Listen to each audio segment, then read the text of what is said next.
샬롬, 세워지는 교회 목요일 설교입니다. 설교의 은혜 많이 받으시기 바랍니다.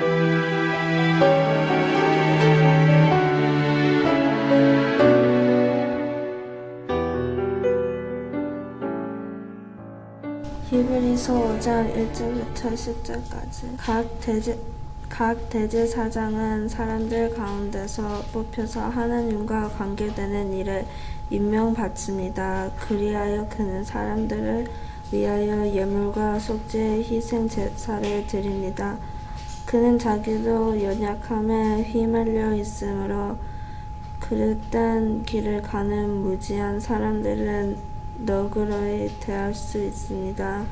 그는 백성을 위해서 속죄의 제사들을 드려야 하는 것과 마찬가지로 그 연약함 때문에 자기 자신을 위해서도 드려야 하는 것입니다. 누구든지 이 영예는 자기 스스로 얻은 것이 아니라 아론과 같이 하나님의 부르심을 받아서 얻는 것입니다. 이와 같이 그리스도께서도 자기 자신을 스스로 높여서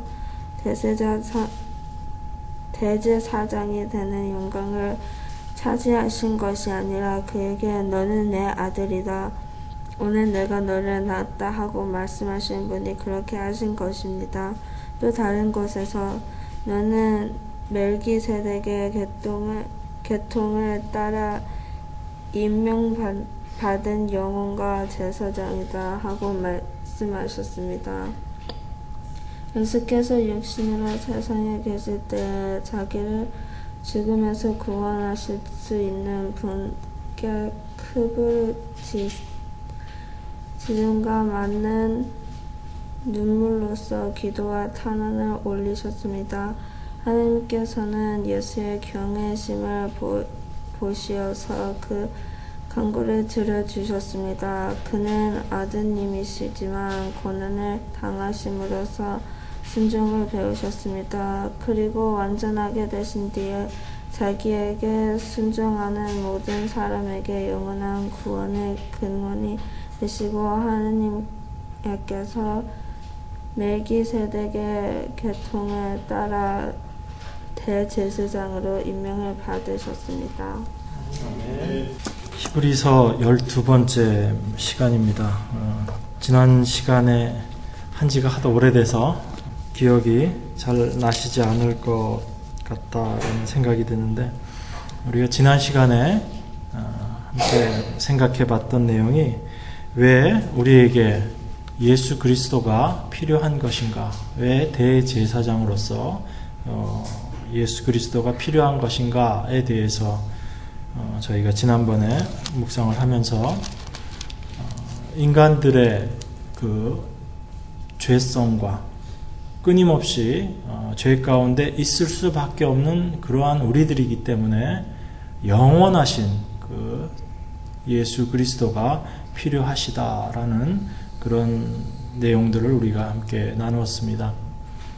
그 예수님의 계속성이 바로 우리의 죄의 끊임없음과 함께 연결되는 부분이다. 저희가 그렇게 생각을 해보았던 것으로 기억을 합니다.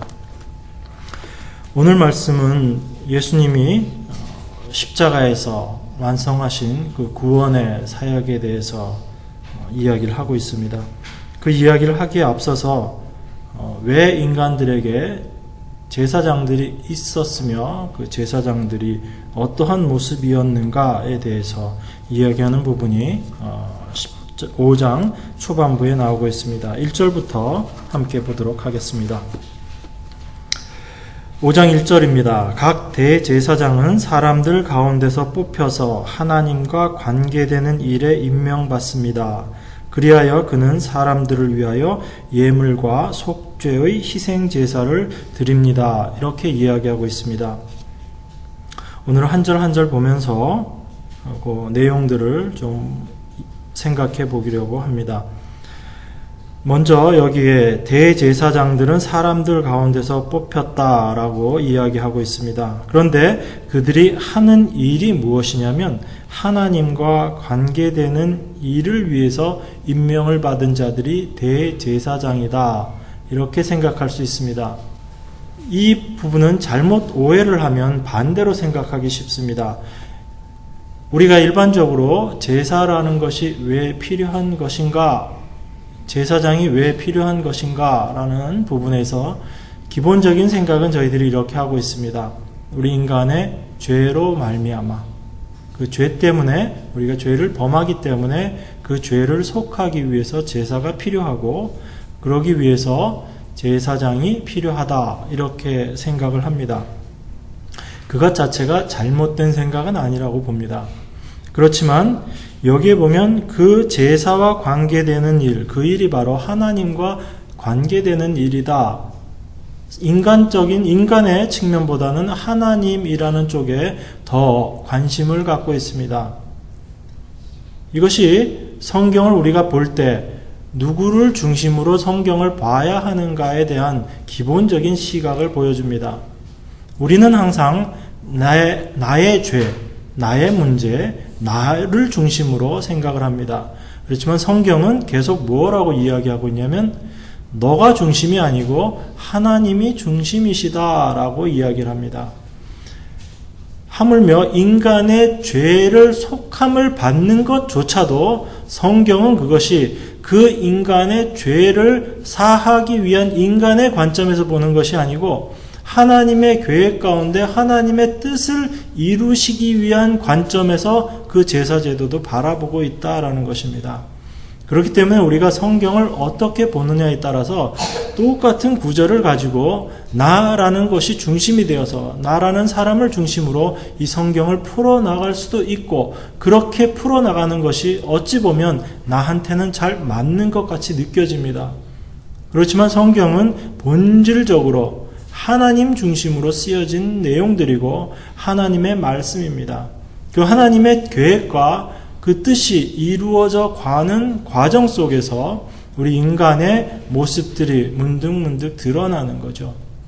그렇기 때문에 우리가 그 성경을 어떻게 볼 것인가 라는 것은 굉장히 중요한 부분이다 라고 볼 수 있습니다. 그래서 대제사장들은 사람들 가운데서 뽑혔지만 그들의 하는 일은 하나님과 관계되는 일입니다. 분명 죄인들과 관계되는 일을 대제사장들이 하고 있습니다. 그렇지만 성경은 그 일을 하나님과 관계되는 일이다, 이렇게 이야기합니다.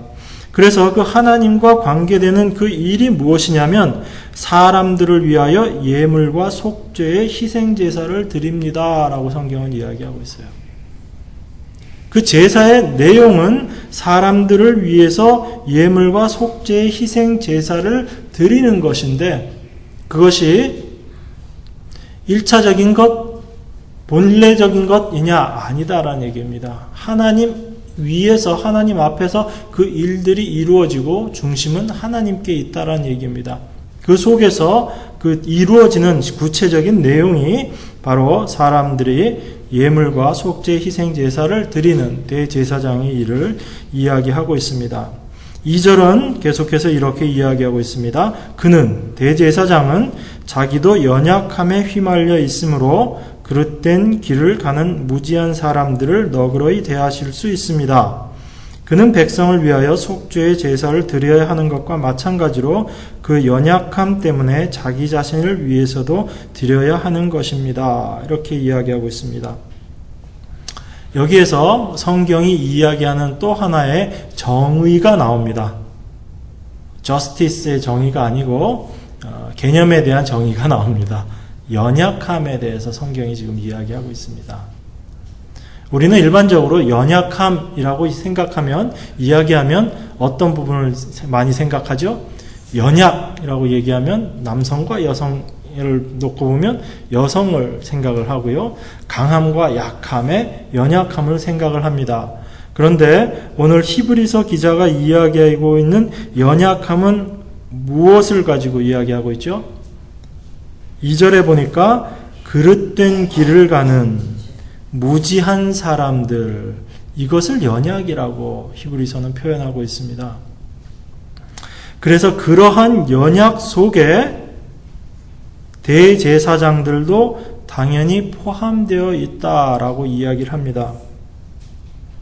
그래서 우리가 연약하다라고 지금 여기 히브리서에서 나와 있는 이 내용을 생각을 하면 그릇된 길을 간다, 무지한 사람들이다 라는 이 두 가지 모습을 생각해 볼 수 있습니다. 하나는 알지 못한다는 얘기입니다. 무지하다라는 것은 알지 못한다는 얘기죠. 말씀을 올바로 깨닫지 못하고 있다라는 얘기고요. 하나님의 말씀을 온전히 이해하지 못한다라는 의미로 이 무지함을 생각해 볼 수 있습니다. 그리고 그릇된 길로 간다라는 것은 두 가지 의미로 생각해 볼 수 있죠. 잘 모르기 때문에 그릇된 길로 가는 그 모습을 생각해 볼 수 있습니다. 또 하나는 알면서도 순종하지 않는 모습으로 나아가는 것을 그릇된 길로 간다라고 이해할 수 있습니다. 지금 이 본문에는 그릇된 길로 가는 것과 무지한 것을 다 이야기하고 있기 때문에 어찌 보면 그릇된 길로 가는 것은 단지 몰라서 잘못 가는 것을 이야기하는 건 아닌 것 같아요. 분명히 하나님의 말씀을 그렇게 알고 있으면서도 그 말씀에 쫓아서 순종하지 못하고 나아가는 모습, 이것을 그릇된 길로 가고 있다라고 이야기를 합니다. 알지 못하는 부분에 대해서는 우리가 나름 좀 용서를 구할 수 있는 면이 있습니다. 그렇지만 알면서 하지 않는 부분에 대해서는 심각히 생각해 봐야지 되는 부분들입니다. 우리는 하나님의 은혜를 이야기하고 하나님의 절대적인 주권을 이야기하면서 내 자신의 행함에 대해서는 다 손 내려놓는 그런 경우들이 있습니다. 그것이 우리가 은혜 안에서 방종하고 있는 모습들입니다. 굉장히 조심해야지 되는 부분이에요. 겉으로 보기에는 전혀 차이가 없지만 그 안에서 그 동기가 무엇인가에 따라서 심령을 관찰하신 하나님의 말씀을 통해서 우리 자신이 발견되어질 때 우리 자신의 동기가 무엇인가라는 것을 우리는 깨달을 수 있다라고 성경 말씀들을 통해서 우리가 공부했습니다. 우리가 하나님의 은혜를 이야기하면서 정말 은혜 때문에 우리가 그러한 모습을 보이는 것인가, 아니면 나의 나태함과 게으름으로 인해서 그러한 모습을 보이는가, 겉으로 보기에는 구별할 수 없을지도 모릅니다. 그렇지만 그 안에서 역사하는 내용은 하나님께서 분명히 각자의 모습들 속에서 비춰주실 줄 믿습니다. 동일한 모습입니다. 우리가 하나님의 은혜에 감사해서 어떤 일들을 최선을 다하고 열심을 다해서 하는 그 모습과, 또 한편으로는 그 감사함이 없이 율법에 매여서 최선을 다하고 더욱더 열심을 내고 하는 모습들이 있을 수 있습니다. 겉으로는 표가 나지 않습니다. 그렇지만 그 안에서 어떠한 동기로 그 일들이 이루어지고 있는가 하는 것은 하나님께서 말씀을 통해서 우리에게 비춰주시고 있다라고 우리가 히브리서 말씀들을 통해서 다 드러난 부분들입니다. 4장 후반부에 보면 그의 눈앞에, 모든 것이 그의 눈앞에 벌거숭이로 드러나 있습니다. 우리는 그의 앞에 모든 것을 드러내 놓아야 합니다. 이렇게 우리가 공부했죠. 지난번 시간에도. 말씀이 우리에게 그렇게 얘기할 때, 네, 우리가 그러한 모습입니다 라는 것을 하나님 앞에 고백해야지 우리에게 예수 그리스도가 어떻게 필요하신 분인가, 우리에게 얼마나 필요하신 분인가를 우리가 다시 한번 고백하게 되는 것입니다. 그래서 대제사장들이라 할지라도 그들은 무지에 빠져 있을 수도 있고요. 그들은 알면서도 하나님께서 원하시는 그 말씀 앞에 순종하지 못하는 그런 모습으로 나아갈 수 있다라고 이야기하고 있습니다. 그것을 인간의 연약이라고 지금 히브리서 기자가 이야기를 하고 있습니다. 그는 백성을 위하여 속죄의 제사를 드려야 하는 것과 마찬가지로 그 연약함 때문에 자기 자신을 위해서도 드려야 하는 것입니다 라고 그렇게 이야기하고 있습니다. 이것이 인간의 한계를 이야기하고 있는 성경의 모습입니다. 4절은 이렇게 이야기합니다. 누구든지 이 영예는 자기 스스로 얻는 것이 아니라 아론과 같이 하나님의 부르심을 받아서 얻는 것입니다. 이와 같이 그리스도께서도 자기 자신을 스스로 높여서 대제사장이 되는 영광을 차지하신 것이 아니라 이렇게 이야기하고 있습니다.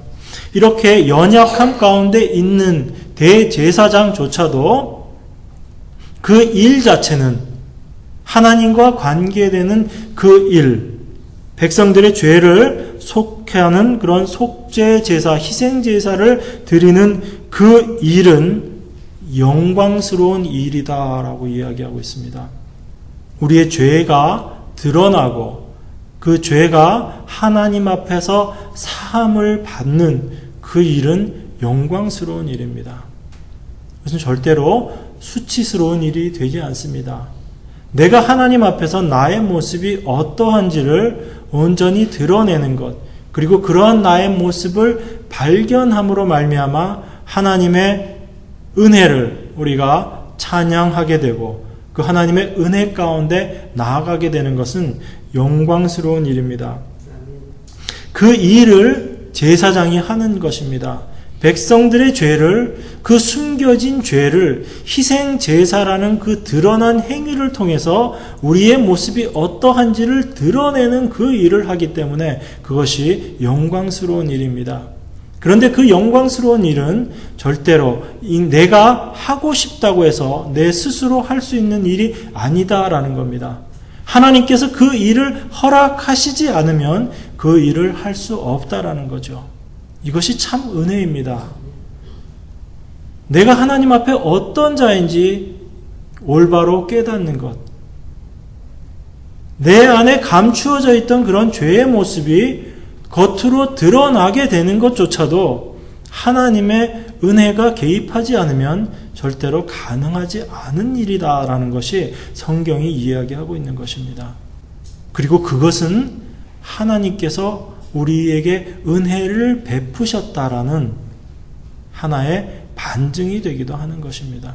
습관적으로 입에 밴 말로 나의 죄를 고백하는 것이 아니고 본질적인 내 안에 감추어져 있는 나의 모습이 어떠한 모습인지 드러나고 그 드러남을 통해서 우리가 예수 그리스도께 우리의 대제사장께 나아갈 때 우리의 속죄 제사가 드려지는 것입니다. 그것은 하나님께서 허락하시지 않으시면 절대로 얻을 수 없는, 인간의 어떠한 노력으로도 얻을 수 없는 것이다 라고 성경은 이야기합니다. 그래서 특별히 아론과 같이 하나님이 특별히 선택했던 제사장, 대제사장이었던 아론과 같이 하나님의 부르심을 받아야지 얻는 것이다 라고 그렇게 이야기합니다. 그러면서 예수 그리스도에 대해서 계속 이야기를 합니다. 예수님께서 우리의 대제사장이 되신 것도 본인 스스로 그것을 원해서 되신 것이 아니라 바로 하나님께서 그 예수 그리스도에게 그 영광을 주신 것이다 라고 이야기를 합니다. 그 후반 부분은 잠깐 넘어가고 7절부터 말씀을 계속해서 좀 보겠습니다. 예수께서 육신으로 세상에 계실 때 자기를 죽음에서 구원하실 수 있는 분께 큰 부르짖음과 많은 눈물로써 기도와 탄원을 올리셨습니다.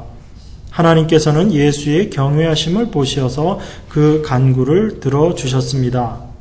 그는 아드님이시지만 고난을 당하심으로써 순종을 배우셨습니다. 그리고 완전하게 되신 뒤에 자기에게 순종하는 모든 사람에게 영원한 구원의 근원이 되시셨습니다. 이렇게 이야기를 합니다. 예수 그리스도께서 대제사장이 되신 것, 대제사장으로 이 땅에 오신 것, 이것조차도 하나님께서 허락하심으로 예수님 스스로 결정하시고 오신 것이 아니고 하나님께서 그렇게 결정하시고 예수 그리스도를 이 땅에 보내셨다라고 이야기하고 있습니다. 그래서 이 땅에 오신 예수님께서 우리 특별히 8절 9절이 잘못하면 오해하기 쉬운 구절입니다.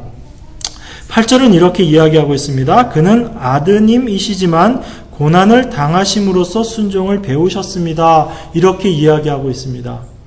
이 말씀을 그냥 문자 그대로 여러분들이 바로 이해를 하시면 예수님은 아드님이시지만 고난을 당하셔서 순종을 배우셨습니다. 그러면 고난을 예수님의 삶 과정 속에서 고난이 없었다면 예수님이 순종을 배우지 못하셨습니다. 이렇게 이해할 수 있는 구절입니다. 그죠? 그냥 이렇게 보게 되면 그렇게 쓰여져 있는 것 같아요.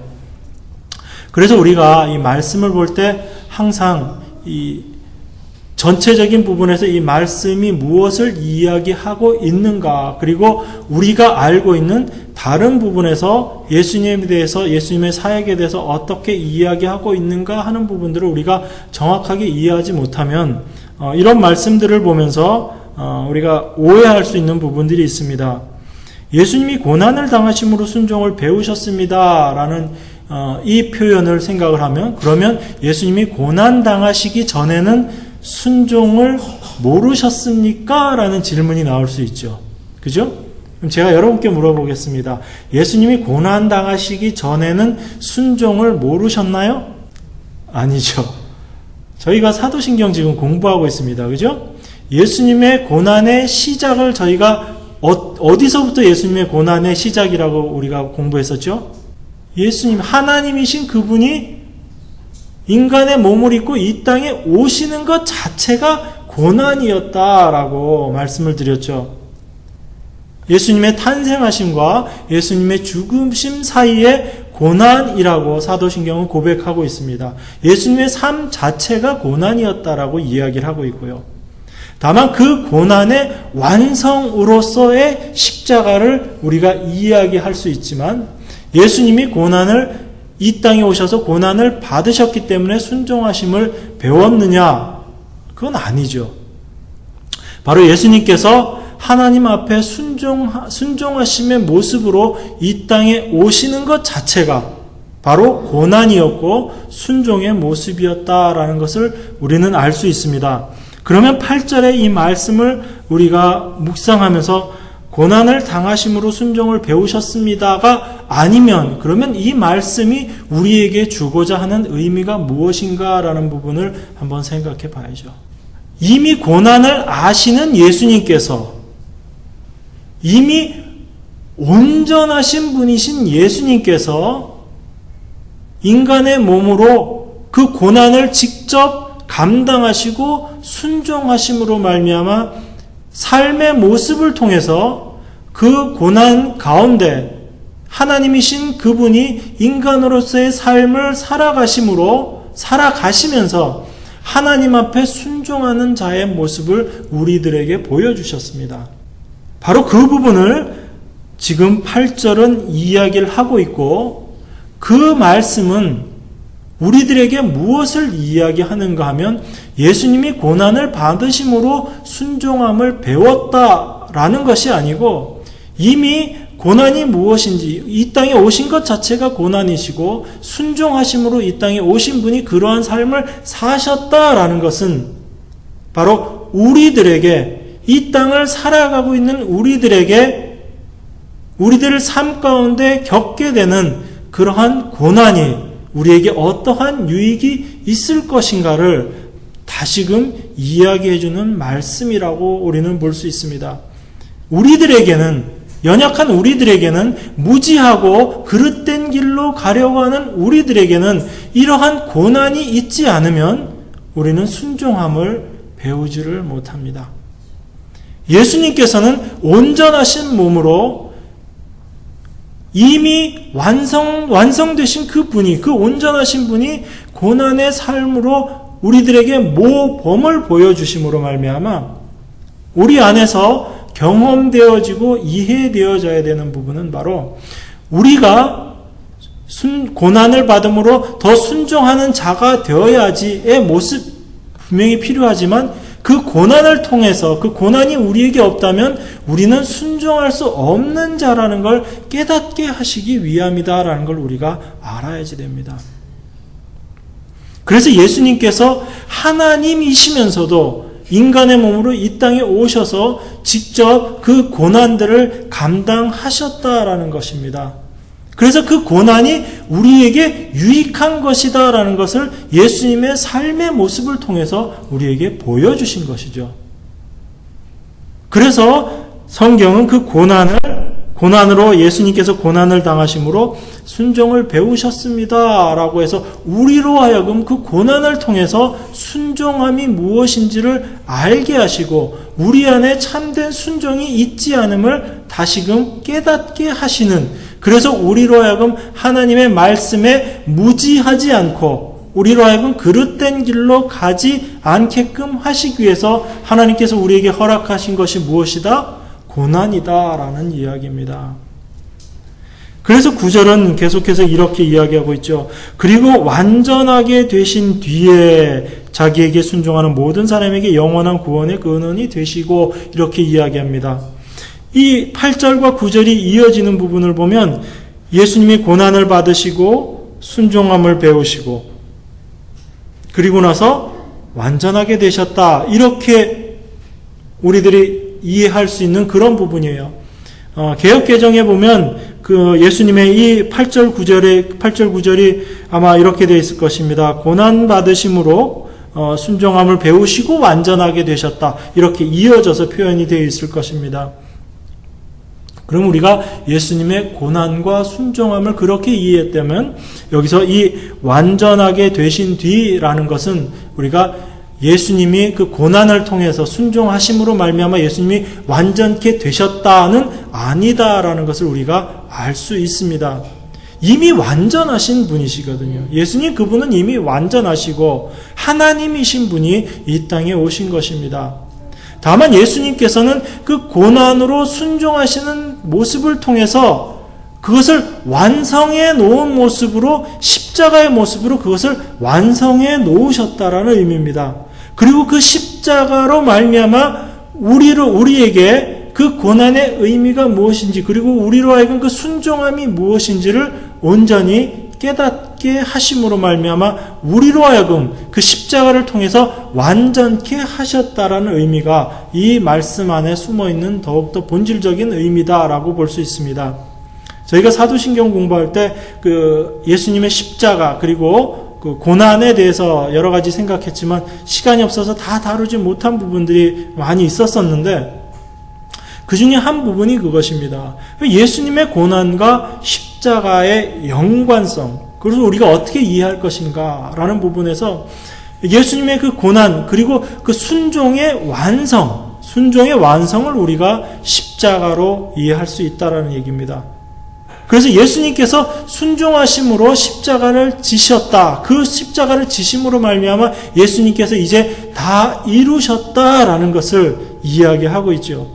그 동일한 말씀을 오늘 히브리서 8절 9절이 말씀하고 있으신 겁니다. 고난을 당하심으로 순종을 우리들에게 말씀하시고 우리가 고난을 통해서 그 순종을 올바로 배우게 되고 그 순종이 무엇인지를 알게 될 때 내 안에 있는 것들이 어떤 것인지 깨닫게 되고 내 안에는 하나님의 말씀을 순종할 수 있는 것조차도 없구나. 그리고 그 고난을 통해서 우리가 억지 순종의 모습으로 끌려나갈 때 내 안에 있는 모습을 더 발견하게 되고 그 모습 속에서 우리는 십자가의 완전성을 깨닫게 되는 것입니다. 그렇기 때문에 우리가 그 고난을 경험하지 못하고 그 고난 속에서 내 모습이 어떠한지 순종조차 할 수 없는 자라는 나의 모습이 드러나지 않고서는 그 십자가 사역은 완전해지지 않는다라는 겁니다. 그렇기 때문에 하나님께서 당신의 택하신 백성들에게는 그 십자가를 완전하게 경험하게끔 하시기 위해서 그 십자가가 완성된 것이라는 것을 깨닫게 하시기 위해서 당신의 자녀들을 선한 의도로 고난 가운데 집어넣으신다라는 것을 우리는 알 수 있습니다. 그것이 바로 성경에 나와 있는 많은 믿음의 선배들, 믿음의 선진들이 특히 히브리서를 통해서 말씀하고 있었던 그 많은 믿음의 선배들이 왜 그들의 삶 가운데 하나님께서 그렇게 그들의 삶을 외면하시듯이 외면하시고 그들을 고난 가운데로 밀어 넣으셨는가 하는 것을 우리는 이해할 수 있습니다. 우리는 구원이라는 것을 아주 오해해서 생각하는 경우들이 많습니다. 우리는 구원이 너무 이 땅에 매여서 생각하는 구원들을 많이 생각합니다. 우리가 어려운 일을 당할 때 그 어려운 일에 대한 해결함을 받으면 하나님께서 아주 정확한 표현은 아니지만 하나님께서 이 고난 가운데 우리를 구원하여 주셨다. 이렇게 고백합니다. 우리가 경제적으로 굉장히 어려운 가운데 있을 때 그 어려움을 해결함을 받으면 누군가의 도움으로 말미암아 그런 해결함을 받으면 하나님께서 우리를 구원하여 주셨다. 그런 심정적으로 그런 마음을 갖고 그런 표현을 하기도 합니다. 물론 저는 그것이 그 고난 어려움 가운데서 하나님께서 우리를 건져주시고 도와주시고 우리가 정말 힘들고 어려울 때 하나님이 도와주시지 않는다라고 말씀드리는 것은 아닙니다. 그렇지만 우리가 구원이 무엇인가를 분명히 알고 나면 생각이 틀려질 수밖에 없습니다. 구원이라는 것은 무엇을 구원이라고 이야기합니까? 참 성경이 이야기하는 구원은 이 세상에서 건져냄을 받는 것을 구원이라고 이야기를 합니다. 그런데 우리네 일상의 삶에서 우리가 그 구원은 자꾸 놓쳐버리고 이 세상의 삶을 조금 더 편안하게 나가고 이 땅에서의 삶의 기반을 좀 더 든든하게 하는 그런 것들을 얻는 것을 우리는 자꾸 구원이라고 생각하고 있어요. 은연중에 그런 사고들을 우리들이 갖고 있다는 얘기입니다. 그러다 보니까 그 생각으로 말미암아 참된 구원을 우리가 자꾸 망각해버리는 그런 모습들이 있어요. 그래서 참 하나님께서 원하시는 것은 어떨 때는 우리에게 시련을 주시고 그 시련 가운데 하나님이 다시 건져내시고 하시면서 하나님께서 우리에게 알려주시고자 하시는 것은 뭐냐면 이 세상에서 내가 너희를 구원하기 위해서 내 아들을 보냈다라는 것을 예수님 하나님은 말씀하시고 싶으신 건데 우리들은 자꾸 그러한 고난이 오고 그 고난을 해결해 주시는 하나님을 보면서 하나님이 우리를 이 땅에서 이렇게 고난 가운데 건져주셨구나. 그래서 그 결론의 모습은 자꾸 어디로 가냐면 우리가 이 땅에서 더 든든하게 자리 잡는 모습으로 간다는 얘기예요. 하나님이 정말 원하시는 모습으로 원하시는 의도에서 우리가 준 고난을 우리에게 주신 그 고난을 우리가 바로 이해하고 그 고난 가운데 하나님이 그것을 허락하신 이유가 무엇인지를 정확하게 바로 알아야지 되는데 무지하지 않아야 되는데 그릇된 길로 가지 않아야 되는데 우리들은 하나님의 그 의도에 대해서 무지해버리고 그래서 하나님께서 우리에게 고난을 주시고 거기서 해결함을 주실 때 그 해결함 주신 거에 만족을 해버리는 거예요. 하나님께서 그 해결함을 주시는 것은 당신의 자녀를 사랑하심에 해결함을 주시는 것이지만 그 해결함에 하나님의 포인트가 있었던 것이 아니고 고난을 주심으로 말미암아 그 고난을 통해서 우리는 이 세상에서 정붙이지 않아야 된다는 것을 깨닫게 하시기 위해서 하나님께서는 그것을 허락하시는데 오히려 그 반대의 모습으로 우리들이 많이 치우친다라는 것입니다. 그것이 똑같은 고난을 경험하면서 우리가 하나님의 그 의도를 하나님께서 우리에게 말씀하시고자 하시는 바가 무엇인지를 올바로 이해하느냐, 이해하지 못하느냐 큰 차이가 납니다. 그래서 그것을 올바로 이해한 자만이 내가 연약한 자라는 것을 알게 되고 바로 예수 그리스도께 우리의 대제사장께 나아가게 되는 거죠. 그런데 그 고난에서 나를 건져주신 것만 붙잡고 감사를 해버리면 하나님 저에게 이런 복을 주셔서 감사합니다로 끝날 수밖에 없다는 거죠. 어찌 보면 그 모습은 하나님을 알지 못하는 말씀이 무엇인지도 알지 못하는 자의 모습과 똑같은 그러한 모습일 수 있습니다. 굉장히 위험한 거죠. 하나님께서는 그 모든 일들을 통해서 요구하시는 것은 한 가지밖에 없습니다. 우리가 예수 그리스도의 십자가 앞으로 나아가느냐, 나의 모든 삶을 통해서 나에게 정말 필요한 것은 세상 사람들이 얘기하는 그 어떤 것도 아니고 예수 그리스도만 나에게 정말 진정으로 필요한 것이구나, 필요한 분이시구나, 그것만을 깨닫는 것, 그것만을 구하는 것, 그것이 하나님께서 우리에게 원하시는 것입니다. 그것만을 구하는 자가 그리스도인입니다. 우리가 히브리서를 처음 공부할 때 우리가 어떤 얘기를 나눴죠? 히브리서를 쓴 목적이 어디에 있다라고 말씀드렸습니까? 예수 그리스도의 말씀을 깨닫고 하나님의 자녀가 되었다고 하는 사람들이 그 삶의 모습 속에서 예수 그리스도만으로 뭔가 부족한 것 같아서 다른 것들을 구하는 그런 모습들이 드러남으로 말미암아 배도의 길, 하나님을 믿지 않는 자의 모습과 방불한 모습으로 나아가는 것들을 보면서 히브리서 기자가 책망하면서 쓴 글이 바로 이 히브리서입니다. 그래서 예수 그리스도면 충분하다, 다른 어떤 것도 필요 없다라고 히브리서는 계속 이야기하고 있는 것입니다. 오늘의 말씀도 똑같은 말씀입니다.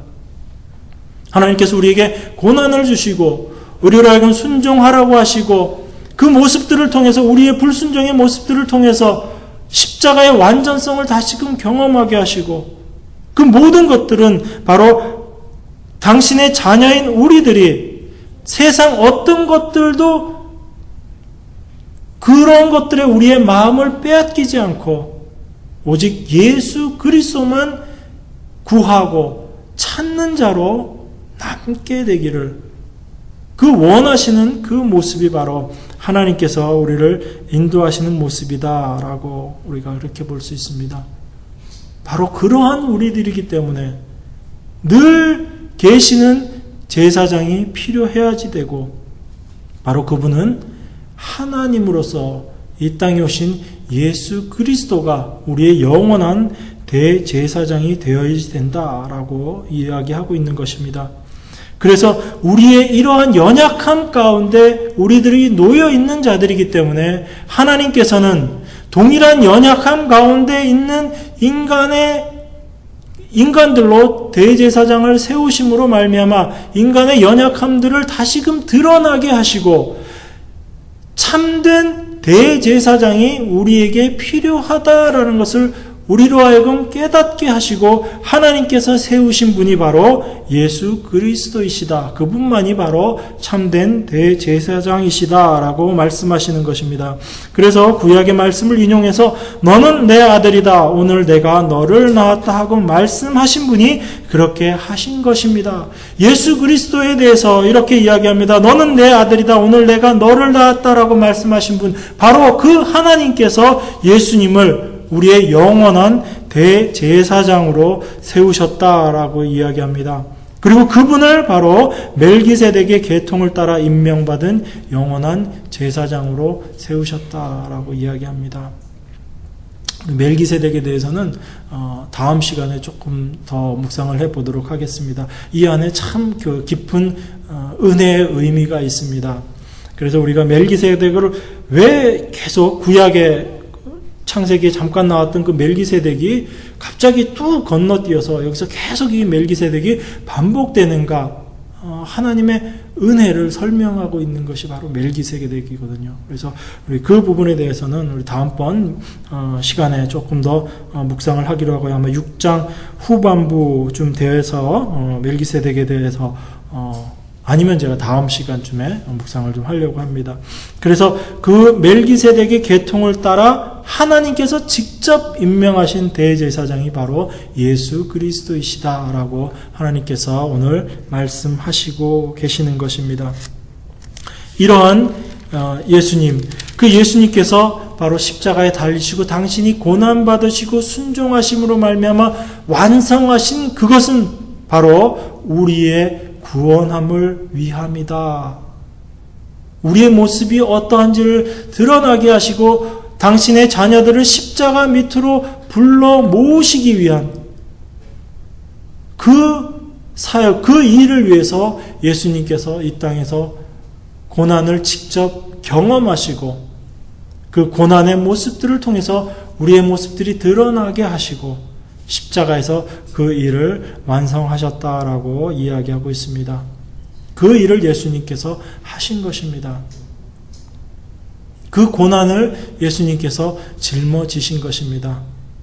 우리 인간의 연약함을, 그래서 예수님 이 땅에 오심으로, 이 땅에서 인간의 모습으로 사심으로 말미암아 인간의 연약함을, 성경은 한편으로는 예수님의 이 땅에서의 사심을 통해서 인간의 연약함을 직접